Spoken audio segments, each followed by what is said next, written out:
Hey guys, and welcome back to another Mystery Bit video right here on Tetrabit Gaming. So Halloween is almost here, and seeing as how it's been a few months since my last Mystery Bit video, I thought this month would be the perfect chance to bring them back. And seeing as how it's almost Halloween, and since a few of you have been asking, if this first video does well, I will be exploring a creepier gaming mystery or reading a video game creepypasta every week until Halloween, in addition to my other planned videos. For this first spooky video, I will be playing and reading through one of my favorite Pokemon creepypastas, Pokémon Lost Sliver, a story about a guy who in 2009 apparently found a cursed Pokemon game. And as always guys, if at any point you do enjoy this video and want to see more like it, please be sure to slap a like down below. It seriously helps me out a lot. And with that being said, put on some headphones and dim those lights. It's time to explore the mystery of Pokémon Lost Sliver.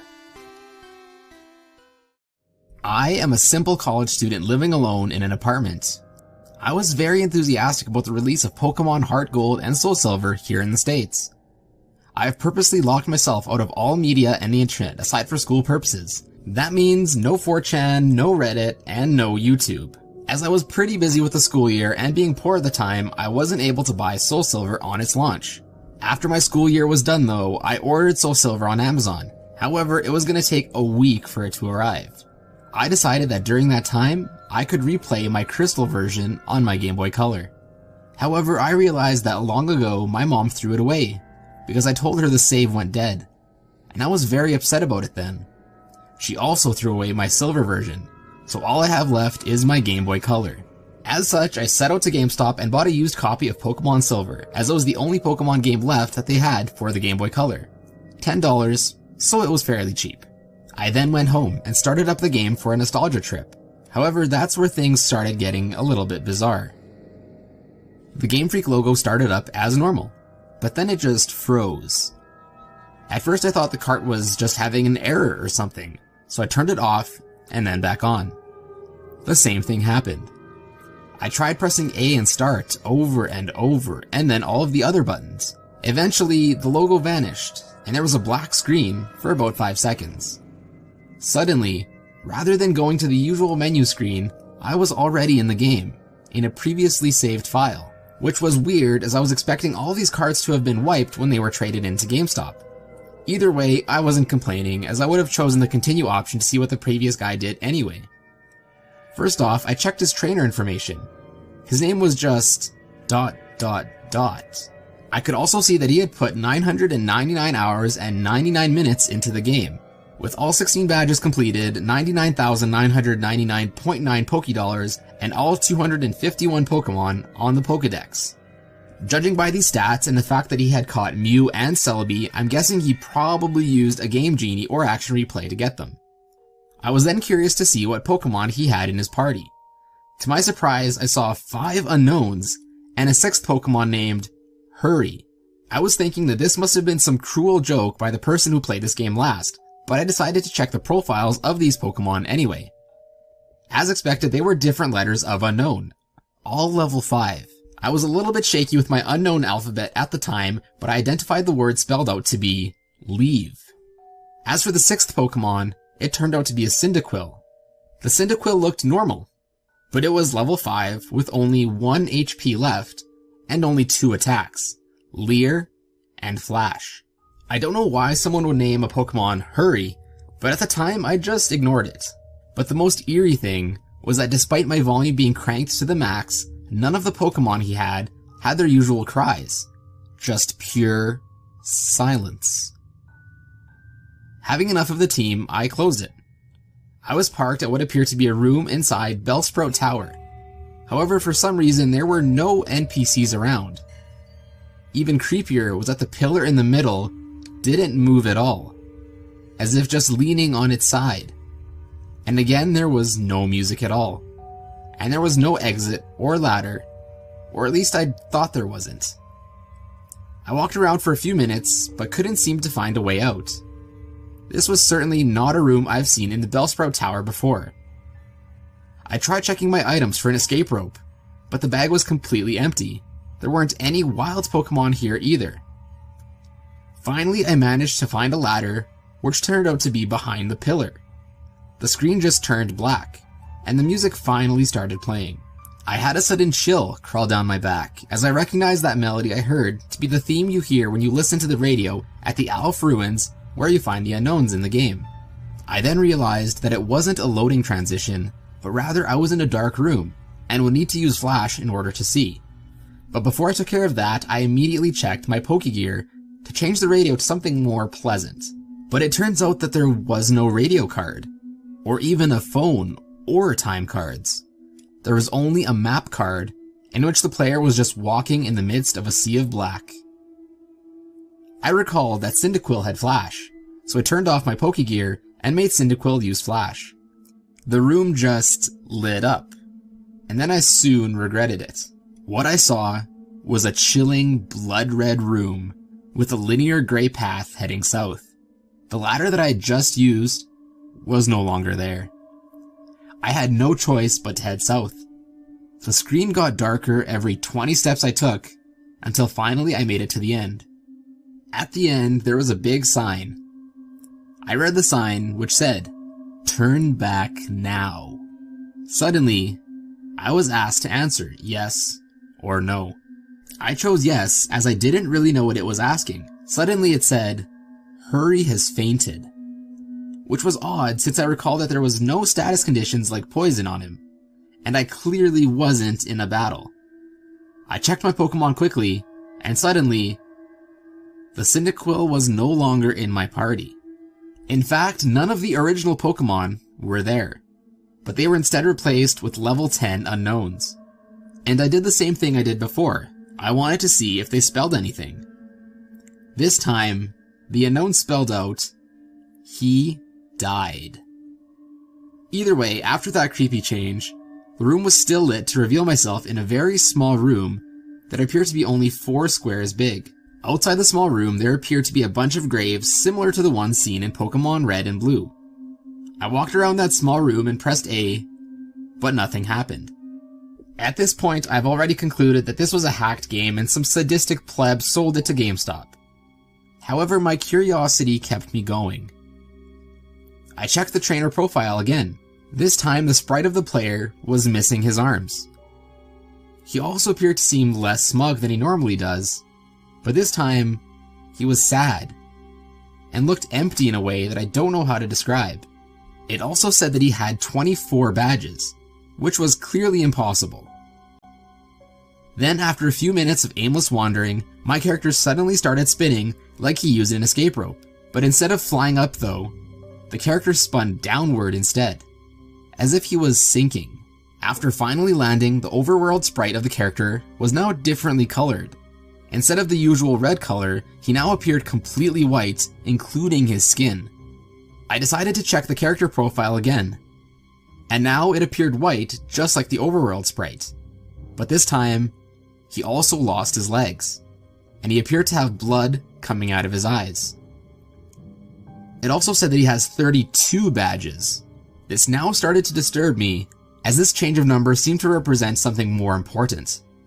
I also checked the Pokemon one more time, this time containing 5 unknowns and 1 level 100 Celebi, without a nickname. This time, all level 15, the unknown spelt out, "Dying." I then checked Celebi's profile. It was a shiny Celebi, except there's only half of the sprite. 1 leg, 1 arm, and 1 eye. It also only had 1 attack, Perish Song. The area I was in itself was again the Sprout Tower, with the immobile pillar as before, except everything was now red. I then kept walking north for what felt like forever. Eventually I finally encountered some NPCs. They were all lined up to the side, just facing the long slantish pillar in the middle. These NPCs were also all completely white, and nothing really happened when I tried to speak to them. I kept on walking north until eventually the pillar finally appeared chopped off, with a transparent red in that spot. I then approached red, and without even pressing A, I was suddenly in a battle. The music started up again, and it sounded like the unknown radio music, but this time being played backwards. My character's back sprite matched the one from the trainer info, with bloody eyes, white skin, and lack of arms. Red sprite, however, was the same as before, except more transparent. The text simply said, "Blank wants to battle," as if he had no name. And both of us only had one Pokemon each, which is weird as I swore I just counted 5 plus the Celebi. My shiny Celebi came out, conveniently with half a sprite for the back sprite too. Red had sent out a seemingly normal male Pikachu, except his was level 255, and his sprite seemed sad, and it looked like he had tears in his eyes. Rather than the usual fight, item, Pokemon, and run menu, I was only given the option to use attacks. Since Celebi only had the one, I chose it. Naturally, since Pikachu was level 255, he went first. Pikachu used Curse, lowering his speed and increasing his other stats. I'm not even sure if Pikachu can learn Curse. Celebi used Perish Song. In 3 turns, both Pokemon get knocked out. Not like I had a choice. At this point, it didn't even go back to the fight menu, as the battle just continued pretty much without my input. It was also weird to note that there were no animations for either Pokemon for some reason. Pikachu used Frustration, which did a lot of damage, knocking Celebi down to less than 10 HP. Celebi used Pain Split, which surprised me as Celebi didn't even have that attack in the first place. Now Celebi and Pikachu have about 150 health points each. Pikachu used Mean Look. Not like it did anything. As expected, due to the effects of Perish Song, my Celebi had fainted. Except in the text, it said, Celebi had died. And instead of the ordinary drop-off screen animation, the Celebi back sprite just vanished. For some reason, the Pikachu was still up, even with Perish Song being used. And it didn't count as a loss. Pikachu used one more different attack beyond the 5 attack limit. Pikachu used Destiny Bond. Then it said, Pikachu has died, with a slow fade out animation. And apparently I was the winner, as the transparent red sprite showed up and said, nothing. At this point, I just freaked out, as that transparent red sprite was suddenly beheaded, leaving nothing but his transparent body. At that point, the battle had ended and faded out along with the music. I was back in the overworld, along with another change to my sprite. He was now transparent, just like Red was. I quickly checked his profile, where this time the only thing that remained of him was his head with a transparent skin. The head was also zoomed in a bit, showing a black void in his eyes. It also now stated that he had 40 badges. I then backed out and checked my Pokemon. This time they were all level 20 shiny unknowns, which spelt out, no more. I was back in the room at New Bark Town. Maybe finally I get to play this game normally. But who was I kidding? I walked around the room and tried to interact with everything.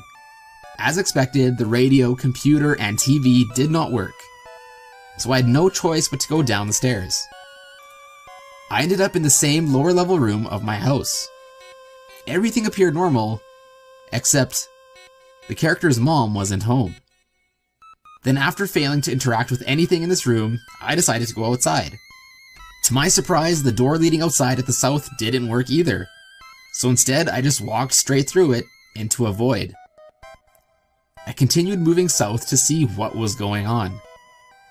My house had vanished as I kept heading south and south. Eventually I reached a white area, and Gold Sprite turned black and transparent again. I continued south without thinking of stopping at all. I finally encountered something.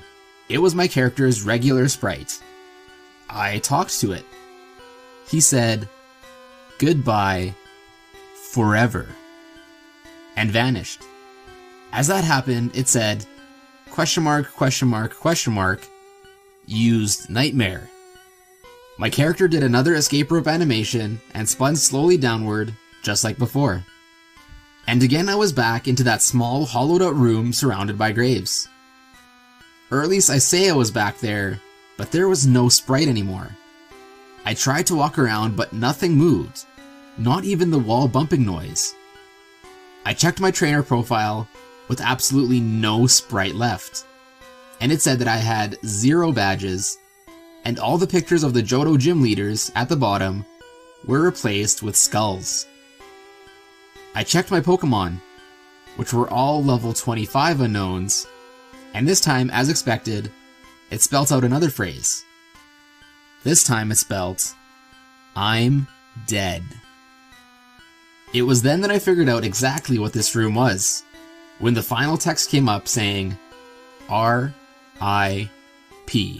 Then, without any warning, the game automatically shut off.